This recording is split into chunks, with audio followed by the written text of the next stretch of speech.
Gloire à Dieu, je suis vraiment content d'être là avec vous aujourd'hui pour vous aider à trouver le chemin que Dieu a prévu pour votre propre vie. Vous savez, des fois, les enfants de Dieu sont là, ils sont parfois contaminés par la jalousie.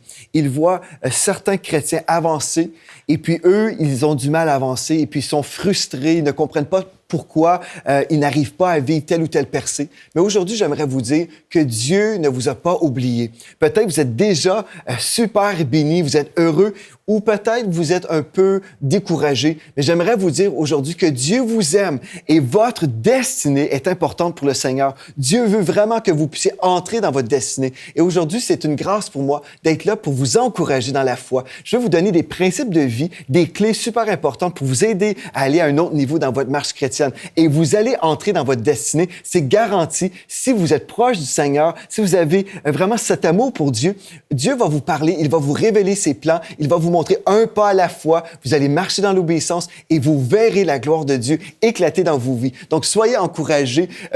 Mettez de côté, par exemple, la jalousie, si c'est votre cas. Mettez de côté les frustrations parce que la frustration ne produira rien de positif pour vous. Aujourd'hui, dites, je fais le ménage et je veux juste simplement recevoir la parole de Dieu. Je veux aller à un autre niveau. Je reçois l'encouragement qui me vient de Dieu aujourd'hui et par la foi, j'entre dans ma destinée. Amen, gloire à Dieu. Donc, on a vu dans notre dernière session certaines choses qui concernent la personne qui a déjà reçu une parole de Dieu. Donc, vous avez reçu une parole, vous savez que Dieu vous appelle à faire telle chose. Donc, ce qu'on a fait, qu'est-ce qu'on fait là, une fois qu'on a reçu une parole dans notre cœur? On a répondu à cette question. Donc, la première chose qu'on a dit, on veut écrire le plan que Dieu nous a donné. Ensuite, on veut prier pour l'accomplissement de ce plan que Dieu nous a donné. Et quand on prie, vous savez, l'Esprit de Dieu va susciter des personnes qui vont nous donner des paroles prophétiques pour confirmer la parole de Dieu. C'est souvent le cas, donc gloire à Dieu pour ça. Donc, vous devriez ensuite prier ces paroles prophétiques-là. Et vous dites, Seigneur, tu as dit ceci, donc je m'accorde avec cette parole. Mais pour pouvoir s'accorder avec la parole, on doit premièrement examiner toutes choses et retenir ce qui est bon. Parce qu'il y a des paroles prophétiques qui sont parfois inspirées également par la chair. Donc, on ne peut pas livrer le combat de la foi avec des choses charnelles. Donc, on doit discerner. Mais une fois qu'on a discerné et nous savons, Dieu m'a parlé à maintes reprises, je sais que je dois faire ceci ou cela. Donc, commencez à vraiment être engagé dans la prière de la foi, soyez engagé dans le combat de la foi pour votre destinée. Ensuite, on a également mentionné une chose très importante, juste vers la fin de notre dernière session. Vous devez renoncer au plan B. Souvent, les chrétiens sont comme ça. Ils ont établi leur plan B si jamais le plan A de Dieu ne fonctionne pas. Comme on a mentionné, si vous êtes incertain que le plan A est de Dieu, continuez à prier, continuez à chercher la face de Dieu et Dieu va confirmer des choses et vous n'aurez pas besoin d'un plan B. Parce que le plan B est un plan de doute et Dieu ne peut pas bénir le plan B. Vous devez avoir un plan A parce que Dieu est un Dieu du plan A. Amen, gloire à Dieu. Une autre chose qu'on veut voir maintenant aujourd'hui, positionnez-vous spirituellement afin que votre appel se réalise. Dieu vous a démontré, par exemple, j'ai utilisé une illustration lors de notre première émission, quelqu'un reçoit de Dieu, par exemple, le désir d'ouvrir un studio d'enregistrement. Bon, la personne se dit, je vais enregistrer plein de CD gospel, je veux avoir des artistes chrétiens qui vont venir dans mes studios, je veux faire toutes sortes de choses pour que le peuple de Dieu puisse entendre la louange chrétienne, la louange jointe et tout ça. Bon, mais c'est merveilleux. On va prier certainement, on va recevoir de Dieu des consignes spécifiques, c'est bien. Mais Dieu nous appelle également à passer à l'action. Et c'est l'Esprit de Dieu qui va nous dire comment passer à l'action. C'est toujours très important, notre relation avec Dieu. Mais une des choses, vous devez vous positionner spirituellement pour entrer dans votre appel. Quelqu'un qui dirait, je crois que Dieu m'appelle à enregistrer des CD, bien, c'est une chose qui risque d'arriver. Vous devez vous former pour savoir comment enregistrer. Il y a des gens qui s'imaginent, et c'est très bizarre des fois. J'ai parlé avec plusieurs chrétiens. Des fois, les chrétiens disent, Dieu m'appelle à faire ceci, mais êtes-vous engagé en ce moment dans un processus pour y arriver? Si vous ne faites jamais rien, si Dieu vous appelle à ouvrir un studio d'enregistrement, mais vous ne connaissez rien sur l'aspect technique, il vous manque des choses importantes. Donc, dans la prière, Dieu va vous donner les consignes, il va vous dire comment vous préparer. Par exemple, si vous croyez que vous êtes appelé au pastorat, dans notre Église, par exemple, je vais juste illustrer le fait, pour nous, les gens dans l'Église, ils savent déjà ce qu'ils doivent faire pour entrer dans leur appel au niveau du ministère. un des ministères qu'on a établi, c'est des cellules maison qu'on appelle des groupes vie. Quelqu'un qui se dirait appelé de Dieu dans le ministère du pastorat, par exemple, il va commencer en servant dans un des ministères des groupes vie, un groupe maison. Si la personne a une réussite à un certain niveau avec un groupe de 12 à 15 personnes, bien, nous voyons déjà, OK, il y a un certain succès, Dieu bénit, les brebis sont en bonne santé. Quand une brebis a des difficultés, la personne, le sous-berger, le responsable du groupe vie, va prendre en charge la personne, va prendre un café, va encourager la personne. Donc, nous voyons déjà, la personne est investie pour entrer dans son appel du pastorat. Et elle fait déjà l'œuvre d'un berger, vous comprenez? Donc, déjà, il y a une implication, il y a un mouvement vers l'avant pour entrer dans notre appel.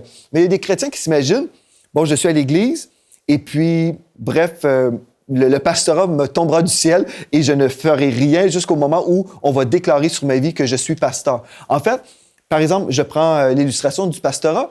Moi, en tant que pasteur, je peux voir, OK, la personne prend bien soin des brebis, je peux évaluer les dons de la personne. Et oui, le Saint-Esprit peut me donner des messages prophétiques pour des gens. C'est arrivé où l'Esprit de Dieu m'a parlé avant même que certaines personnes ne soient plus présentes.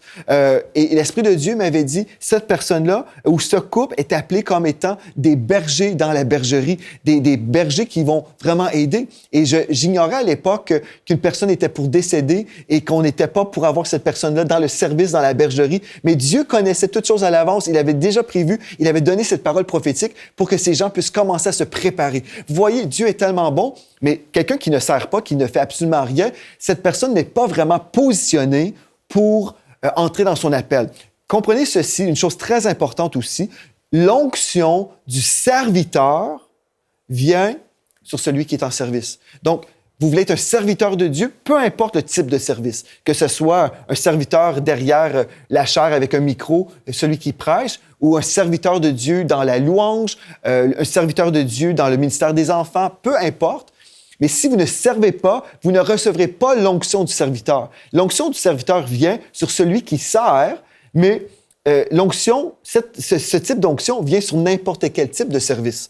Quand je suis en train de passer l'aspirateur dans mon église, avant d'être pasteur, par exemple, je suis en train de passer l'aspirateur, bien, je suis un serviteur de Dieu dans la maison de Dieu et je suis au service de Dieu. Et l'onction du serviteur vient sur moi. Et oui, c'est pour ça que je me souviens, quand j'étais plus jeune, je faisais du ménage. J'étais responsable de l'école du dimanche à l'époque. Et j'avais les clés de l'église et je rentrais la semaine et je venais prier dans les locaux de l'église. Et puis, juste le fait d'être là dans l'église, je pouvais ressentir l'onction. Et l'onction du serviteur de Dieu est venue sur moi avant que je sois pasteur. L'onction de Dieu vient sur celui qui a un cœur de serviteur. Donc, vous devez servir et c'est comme ça qu'on va se positionner pour entrer dans notre destinée. La destinée n'arrive jamais d'un seul coup. Non, on marche sur un chemin pour notre destinée et notre destinée ultime, c'est le ciel. Mais d'ici ce temps-là, on va toujours servir et on va de gloire en gloire, gloire en gloire. Alléluia. OK, donc, positionnez-vous spirituellement afin que votre appel se réalise. OK, dans Proverbe 18 et au verset 16, je vais vous lire à partir de la Bible Darby. La Bible nous dit « Le don d'un homme lui fait faire place » ou dans Louis II, nous lisons « lui élargit la voie ». Donc, le don d'un homme lui fait faire place ou lui élargit la voie et l'introduit devant les grands. Donc, Dieu vous donne des dons et ce don-là va ouvrir des portes pour vous.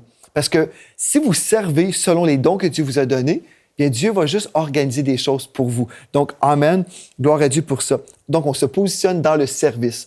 Et il y a des gens qui disent, ah bien, quand ce sera le temps, Dieu va ouvrir des portes. Et c'est vrai. Mais si vous êtes tout seul dans votre sous-sol, vous priez et vous croyez qu'un prophète de Dieu va descendre, vous retrouver, vous ne servez pas, vous n'allez pas à l'église, vous ne faites rien, vous êtes juste tout seul avec Dieu, bien, je pense qu'on se trompe. Dieu nous dit, lève-toi, toi qui dors, relève-toi d'entre les morts, sors de ta maison, va briller, brille. Et là, oui, on va voir la lumière sur vous et on va pouvoir évaluer, OK, cette personne-là, on peut vraiment voir lorsqu'elle travaille dans la cuisine, par exemple. Elle donne des soupes aux personnes défavorisées dans la ville. On peut voir, elle a vraiment un cœur rempli de compassion. On discerne des choses sur sa vie et peut-être vous allez devenir la gérante de la cuisine. OK, on va voir, mais c'est comme l'Esprit de Dieu va diriger. Mais si j'ai à cœur les pauvres, mais je demeure dans le sous-sol chez mes parents, par exemple, et je prie, non, j'ai besoin de passer à l'action. Et je vais servir et c'est comme ça que je vais me positionner. Et Dieu voit toujours ceux qui servent et puis Dieu récompense également. Amen. Donc, demeurer aussi. Une autre chose très importante, demeurer fidèle malgré les vents contraires. Parce que là, vous avez eu une parole de Dieu, OK? Vous avez déjà cru que Dieu vous a parlé, vous avez reçu des paroles prophétiques, et là, vous êtes convaincu, ah oui, je vais faire ceci ou je vais faire cela, ou je suis déjà dans un service qui peut me mener vers telle chose. Et en passant, je veux juste ouvrir une parenthèse, des fois, on fait un service qui n'est pas du tout connecté avec notre appel ultime, mais Dieu nous a dit de faire ceci, parce que Dieu avait un projet pour nous, un projet où il était pour façonner notre caractère, où il était pour nous enseigner des choses. Dans mon cas, j'ai fait des choses quand je travaillais à l'antenne de télévision en Alberta, des choses qui me servent encore aujourd'hui.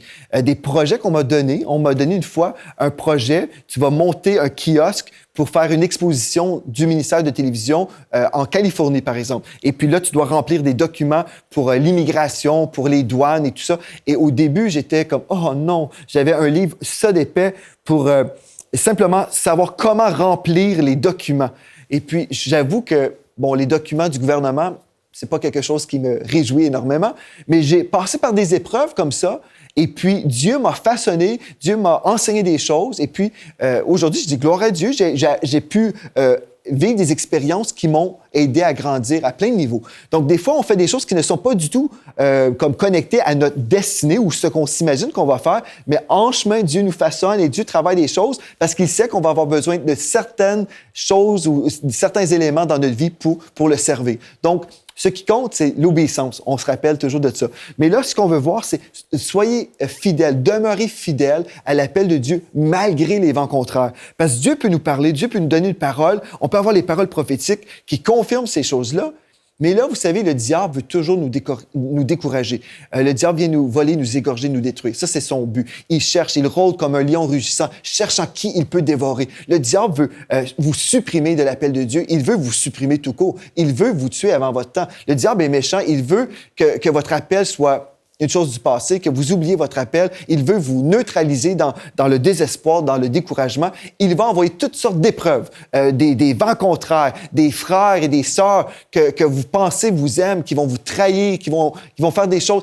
L'ennemi va travailler pour essayer de vous décourager, pour vous empêcher d'entrer dans votre appel. Mais vous devez dire, je vais demeurer fidèle au Seigneur. Dieu m'a donné une vision, Dieu m'a parlé, je vais demeurer fidèle à l'appel de Dieu sur ma vie. Je vais continuer à avancer. Et peu importe les vents contraires, je me rappelle, j'ai écrit la vision que Dieu m'a donnée. Habakkuk 2:2. J'ai écrit la vision. Est-ce que la vision s'est déjà accomplie? Non, je vais poursuivre et je vais continuer à croire que Dieu est en train de travailler des choses. Et moi, je vais demeurer fidèle. Il peut y avoir plein de gens qui vont tomber à droite et à gauche, des gens qui vont abandonner les voies de Dieu. Vous êtes là en train de servir, ils vont se renier, ils vont se trahir, la Bible nous dit. Mais qu'est-ce qu'on va faire? Est-ce qu'on va se laisser décourager? Non, on va continuer à avancer dans la vision que Dieu nous a donnée. Ça, c'est tellement important. Hébreux 6 et le verset 11 et 12 nous dit, nous désirons que chacun de vous montre le même zèle pour conserver jusqu'à la fin une pleine espérance. C'est ça que Dieu veut pour vous, là, que vous puissiez être toujours zélés pour lui. Vous conservez le zèle du début. Parce que, vous savez, on est dans une course. Nous sommes engagés dans une course spirituelle. Avant d'arriver à notre destinée ultime, bien, nous sommes tous engagés dans une course. Nous avançons et parfois on se fatigue. Mais Dieu nous dit, je souhaite que tu conserves jusqu'à la fin une pleine espérance, mais entre-temps, montre le même zèle. Tu dois demeurer zélé. On garde le rythme. On n'est pas là à se décourager, dire non, je suis incapable ou je retourne en arrière. Non, je continue, je maintiens mon zèle. Je continue à avancer dans les voies de Dieu, en sorte que vous ne vous relâchiez point et que vous imitiez ceux qui, par la foi et la persévérance, héritent des promesses. Donc, la foi et la persévérance est super importante. Ces deux choses-là sont super importantes parce que, justement, je me souviens d'une femme, une chanteuse country, et puis cette femme-là passait en entrevue, et puis on lui disait, expliquez-nous pourquoi vous croyez vous êtes un succès aujourd'hui. Dites-nous quel est le secret de votre réussite, de votre percée, tout ça. Et puis la femme a répondu tout simplement, elle a dit la persévérance. La foi et la persévérance. Parce que, en fait, elle disait, je chante bien, mais il y a plusieurs personnes qui chantent bien dans notre monde. Moi, j'ai cru en moi-même et puis j'ai persévéré, même si j'avais des choses négatives qui m'arrivaient. J'étais convaincu et j'ai poursuivi, j'ai continué et me voilà aujourd'hui. Donc, c'est une illustration que je vous donne qui vient du monde, mais c'est une bonne illustration pour nous, les enfants de Dieu. Si nous avons la foi que Dieu nous a parlé, nous allons poursuivre, nous allons continuer à avancer, peu importe les vents contraires. Le vent peut souffler fort, et nos cheveux sont dépeignés et on trouve ça difficile, mais on poursuit parce que la vision est devant nous. Nous continuons, nous avançons dans la vision que Dieu nous a donnée. Et vous savez, la seule raison pour laquelle on arrêterait d'avancer, c'est parce qu'on a perdu la vision. Ou peut-être que la vision, on ne l'avait jamais vraiment eue en dedans de nous. Mais quand on a la vision à l'intérieur, comme dans mon cas, j'ai quitté certaines choses, la bénédiction à un certain niveau, et là, je suis revenu, et puis la bénédiction ici était beaucoup moins évidente au tout début. J'ai quitté des choses super bénies, et je suis revenu à rien. Et on pourrait se dire, mais c'est décourageant. Dieu, habituellement, travaille de gloire en gloire, et là, on dirait que c'était une certaine gloire, et puis là, c'était rien du tout. Et on pourrait se décourager. Mais quand on a démarré notre Église, avant, on avait un certain public en Alberta, une belle congrégation où j'étais pasteur associé dans cette Église. Et là, je me retrouve au Québec, au tout début, avec 30 personnes. Je pourrais dire, wow, on passe de quelques centaines de personnes, et puis là, je me retrouve avec 30 personnes. Mais pourquoi j'ai pu poursuivre et continuer?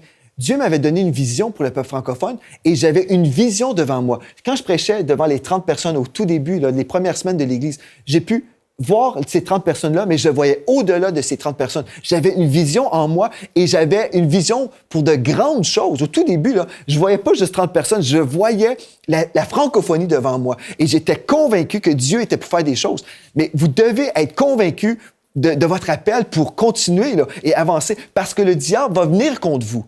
Et il y a plusieurs personnes qui sont là, qui ont des plans B, des plans C, des plans D. Oubliez tout ça, vous n'arriverez jamais à vivre votre percée. Prenez le plan A de Dieu et croyez et avancez. Et peu importe les vents contraires, les épreuves, demeurez fidèles jusqu'à l'accomplissement de cette vision-là. Et vous le savez, est-ce que j'ai abandonné la vision de Dieu? Bien, si votre vision que vous aviez au début, si vous ne l'avez pas encore vue et vous arrêtez avant, bien, vous avez abandonné la vision de Dieu. Parce que, rappelez-vous, au tout début, Dieu vous a donné une vision. Êtes-vous dans cette vision-là? L'avez-vous vu vraiment s'accomplir? Non, pas encore? Continuez. Continuez. Ah, mais les vents sont difficiles, pasteur. Je trouve ça difficile. Et je monte une montagne et puis j'ai mal aux jambes. Continuez, continuez. Reposez-vous sur le Seigneur. Il va vous porter. Gloire à Dieu. Dans vos temps de prière, l'Esprit de Dieu va venir, va vous rafraîchir, il va vous donner vraiment le courage de continuer. Ce n'est pas par nos forces personnelles qu'on va y arriver, mais c'est par la puissance de Dieu qui est disponible pour vous dans la prière. Donc, demeurez fidèles. Par la foi et la persévérance, vous allez hériter des promesses de Dieu. Dans Jacques chapitre 1 et au verset 25, nous lisons ce texte très, très béni. Celui qui aura plongé les regards dans la loi parfaite, la loi de la liberté, et qui aura persévéré, n'étant pas un auditeur oublieux, mais se mettant à l'œuvre, celui-là sera heureux dans son activité. Alléluia! Donc, on ne veut pas juste entendre des belles prédications et dire « Ah oui, un jour, je vais rentrer dans ma destinée. » Comme vous pouvez écouter toute cette série, et si vous êtes un auditeur oublieux, toute cette série tombe à l'eau pour vous. Elle ne sert à rien. Mais si vous dites « OK, il y a des choses que j'ai pu comprendre, que je vais adopter dans ma vie, bien, elle va produire quelque chose pour moi et je vais être heureux dans mon activité. » En ce moment, peut-être vous êtes à l'église et votre service, c'est de passer l'aspirateur. Vous pouvez passer l'aspirateur dans la joie du Seigneur, dans l'onction du Saint-Esprit. Vous pouvez passer l'aspirateur et parler en d'autres langues et vous pouvez mettre de la louange pendant que vous êtes là en train de passer l'aspirateur. Gloire à Dieu, vous pouvez être béni dans votre activité et heureux, c'est ça que Dieu veut, mais persévérer, peu importe les vents contraires. Dans Philippiens chapitre 3 et au verset 14, il est écrit, l'apôtre Paul a dit « Je poursuis ma course vers le but ». Il a compris que c'était une course. Écoutez, c'est pas juste quelque chose de très, très court, mais c'est une course de toute une vie. On poursuit, ce n'est pas un court marathon. Je poursuis ma course vers le but pour remporter le prix attaché à l'appel que Dieu nous a adressé du haut du ciel dans l'union avec Jésus-Christ. Alléluia! Donc, demeurez fidèle au Seigneur, demeurez fidèle à son appel sur votre vie. Une autre chose très importante maintenant, gardez l'éternité comme votre destinée ultime. Gardez l'éternité comme votre destinée ultime. Vous savez, une des choses qui me garde toujours motivé, c'est vraiment l'éternité. Aujourd'hui, je vous prêche ici, là. Je suis au Canada. Je vous enseigne la parole de Dieu. Je vous partage mon cœur, mes expériences. J'ai 40 ans. Bon, gloire à Dieu. Mais vous savez, j'ai déjà passé 40 ans de ma vie sur cette terre. Et combien d'années qu'il me reste, je ne sais pas. Oui, j'ai la foi pour 120 ans. Alléluia. Dieu va me rassasier de longs jours. Mais je me dis, même 120 ans, c'est rien, n'est-ce pas? C'est rien comparativement à l'éternité. Je veux que ma vie serve pour l'éternité. Je veux investir ma vie. Et j'ai déjà mentionné ça dans d'autres émissions, d'autres sessions, mais je veux revenir sur ce point très important. Gardez, si on veut garder la foi pour la vision, mais vous devez toujours garder en tête ou devant vos yeux spirituels l'éternité. Faites-vous les choses pour Dieu ou pour vous? Si c'est pour vous, si vous servez le Seigneur avec des mauvaises motivations, peut-être vous allez dire, bien moi, ce que je veux, là, je veux avoir une belle maison. Je veux avoir une belle voiture. Est-ce que c'est légitime d'avoir des belles choses? Oui, oui, il n'y a pas de problème. Mais si votre motivation de service ou votre destinée ou le plan de Dieu pour votre vie, c'est pour avoir des choses, vous êtes en train de passer à côté, n'est-ce pas? Certaines personnes diront, ben moi, j'ai besoin de 2 voyages par année, j'ai besoin de ceci, de cela. Vous vivez en fait pour des choses temporaires. Et vous pourrez dire, je suis heureux là, comme ça. Mais en fait, on se compte des mensonges, n'est-ce pas? Si on passe à côté de la destinée de notre vie parce qu'on n'était pas prêt à faire des sacrifices pendant un temps. Aussi, il y a des choses aussi. Il y a des saisons dans notre vie où on doit être prêt à sacrifier des choses parce que nous savons, en ce moment, nous sommes en train de bûcher ou nous sommes en train de creuser pour une fondation. On travaille plus dur à un certain moment. Des fois, on est là, on s'investit à fond et on paye le prix et plus tard, on va récolter. Gloire à Dieu. Mais certaines personnes diront, non, moi, là, j'ai besoin d'avoir 3 voyages par année. J'ai besoin d'avoir telle voiture. J'ai besoin d'avoir telle maison. Je dois avoir tout ça tout de suite, là. Mais est-ce que vous faites ces choses-là? Est-ce que vous êtes dans le plan de Dieu pour votre vie? Ou est-ce que vous voulez entrer dans ce plan pour avoir ces choses-là? Ou est-ce que vous êtes vraiment vendu au Seigneur? Dans le sens que vous êtes vraiment consacré à Dieu et vous dites, Christ, tu es ma raison de vivre. Parce que même si je vis 120 ans avec une belle voiture, 120 ans avec une belle maison. Après tout ça, là, quand même, ces choses-là disparaissent. Ces choses-là sont temporaires. La chose qui va demeurer, en fait, c'est votre vie. Ce qui va demeurer, c'est ce que vous avez fait avec votre vie. Avez-vous investi votre vie dans les choses qui comptaient véritablement? Vous savez, il y a des stars d'Hollywood. Ils ont eu leur belle maison, leur voiture et leur richesse. Et ils ont été acclamés par les hommes. Ils ont reçu des prix. On a dit, voici l'actrice ou la comédienne de l'année. Et puis, on l'a acclamée. Aujourd'hui, elle est décédée et toutes les personnes qui l'ont acclamée, ils sont aussi décédés. Ce qui compte, qu'est-ce qui reste de tout ça? C'est vanité, n'est-ce pas? Ce n'est que vanité. Ce qui reste, c'est ce que nous avons fait de notre vie pour l'éternité. Donc, travaillez toujours avec cette vision-là. C'est ça ma motivation dans la vie. Ma motivation, c'est je veux servir le Seigneur et je veux le servir de tout mon cœur parce que ce qui compte, c'est ce que je vais produire pour l'éternité. Est-ce que des hommes qui vont venir à Christ à cause de ma vie? Est-ce que des corps malades qui seront guéris? Est-ce que je vais pouvoir influencer des gens à entrer dans leur destinée? C'est ça qui compte. Si aujourd'hui, par cette émission, ou cette session ou toute cette série, il y a plusieurs personnes qui peuvent saisir des vérités et dire « J'entre dans ma destinée. Je me laisserai pas décourager. Je vais servir le Seigneur et je vais produire moi aussi pour l'éternité. » Bien, je me réjouis parce que ce que j'ai fait aujourd'hui va compter pour quelque chose. Alléluia! C'est tellement important. Ne soyons pas des chrétiens égoïstes, centrés juste sur notre nombril, mais servons le Seigneur avec cette vision pour l'éternité. Alléluia! Dans Colossiens 3 et au verset 4, il est écrit « Christ, ou quand Christ, votre vie paraîtra, alors vous paraîtrez aussi avec lui dans la gloire. » Mais remarquez, quand Christ, votre vie paraîtra. Christ est notre vie. Nous vivons pour Christ. Si nous sommes enfants de Dieu, nous vivons pour Christ. Alléluia. Christ, notre vie. Gloire à Dieu. Philippiens 1, 21. Car Christ est ma vie et la mort m'est un gain. L'apôtre Paul a dit, Christ est ma vie et la mort m'est un gain. Imaginez, on peut dire, la mort m'est un gain.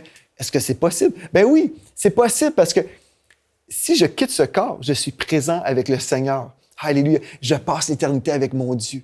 Gloire à Dieu. Et oui, je vais recevoir des récompenses. Entre autres, je vais recevoir de l'autorité. Si j'ai été fidèle dans les petites choses, Dieu va me confier de plus grandes choses. Si j'ai été fidèle dans l'appel de Dieu sur ma vie, bien, gloire à Dieu, savez-vous, plus tard, le Seigneur, dans la Nouvelle Jérusalem, il va peut-être dire, écoute, maintenant, toi, tu as été fidèle dans telle chose, maintenant, je veux te donner tel pays. Tu vas gérer tel pays. Tu vas être président de tel pays. On verra comment Dieu va tout faire, ces choses-là. Mais si nous sommes désobéissants dans les petites choses, on a vécu pour notre nombril, on a juste voulu se servir, Dieu voit ces choses-là et on ne peut pas se moquer de Dieu. Donc, on va servir Dieu de tout notre cœur. Alléluia.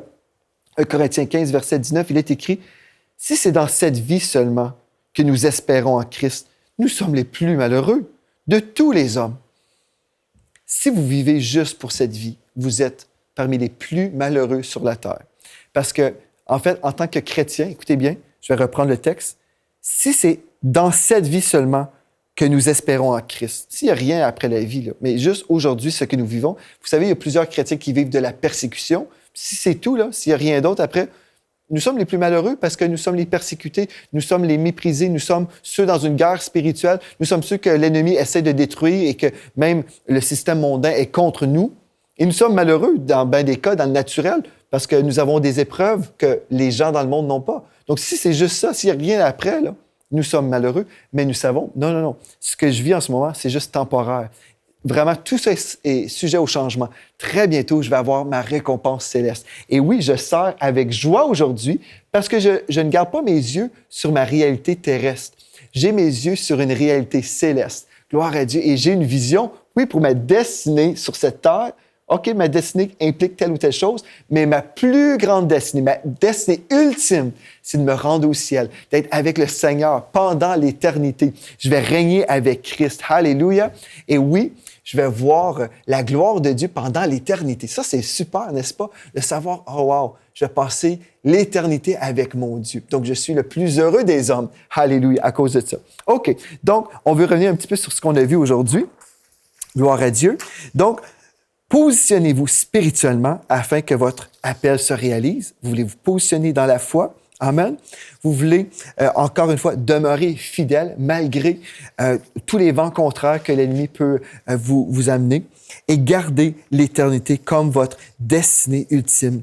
Et puis, si on garde toujours cette idée, je suis dans une course à long terme. Si je suis dans cette course, je réalise que j'ai besoin de la présence de Dieu pendant cette course parce que humainement, on peut se fatiguer.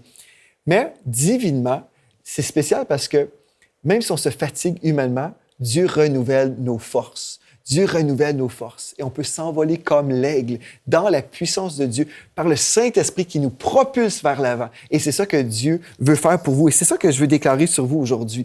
Dans notre prochaine session, nous allons parler des choses qui peuvent bloquer notre destinée. Jusqu'à présent, je vous ai partagé plusieurs choses qui peuvent vous aider à vraiment mettre des choses en place, gloire à Dieu. Mais dans la prochaine session, je vais vous encourager à supprimer les choses qui vous bloquent en ce moment. Vous allez discerner qu'il y a des choses qui sont là dans votre vie qui ont besoin de disparaître. Et gloire à Dieu, vous allez faire le ménage et je sais que vous allez aller à un autre niveau. Mais juste avant qu'on quitte ce temps ensemble, je veux juste vous encourager. Gardez toujours vos yeux sur le Seigneur. Soyez encouragés dans le Seigneur. Que vous voyez des fruits en ce moment ou non. Si vous êtes obéissant, vous passez du temps avec Dieu, Dieu va vous encourager. Et prenez le temps également d'entendre sa voix. L'Esprit de Dieu va vous parler. Il va vous dire, « Ah, tu vois là? Le fruit commence à pousser. Tu vois, il y en a un, là, un petit raisin qui commence à pousser. Il va vous parler, vous révéler des choses. Et après un certain moment, vous verrez des grappes.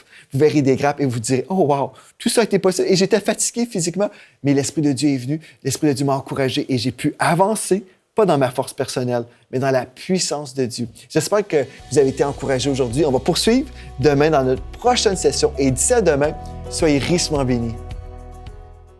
Cette émission est rendue possible grâce au précieux soutien des partenaires d'Enseigne-moi Canal International. Retrouvez tous nos programmes sur emcitv.com.